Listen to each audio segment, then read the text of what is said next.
Harvard doctor John Abramson is an expert in litigation involving drug companies. He says we're not being told the whole truth about the dangers of these drugs. We're told over and over again that statins are extremely safe. And when you look at the results of the clinical trials, you would conclude that they are safe. The problem is that the clinical trials are not designed to pick up all the side effects. The CTT collaboration, for example, use mostly drug company data and report very low levels of muscle side effects from statins. But when you look at the side effects in the general population, it's 100 times higher. Are the trials lying? No. I just don't think they asked the right questions. Why didn't they ask the right questions? It's not in the interest of the drug companies to ask the right questions. So it's creating the impression that the drugs are safe.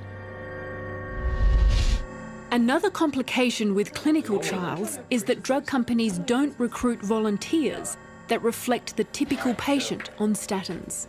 The problem with the study design is that we exclude people with chronic disease or other comorbidities. We exclude people who are very old or very young, and we'll certainly exclude people with other types of risk factors or diseases that may interfere with the metabolism of the drug.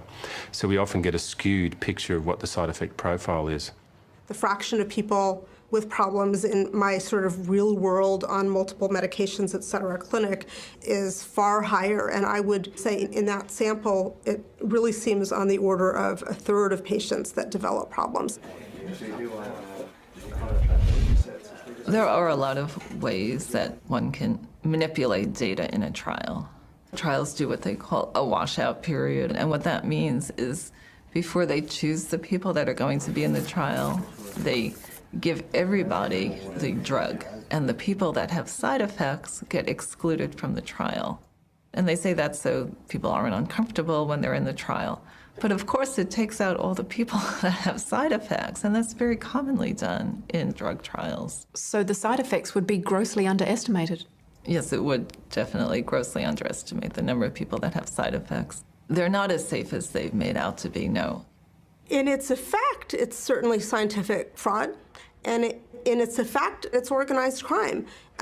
It's always difficult to allege intent, but it is clear that manipulation of evidence subjects many people to treatments that those people should never have been subjected to.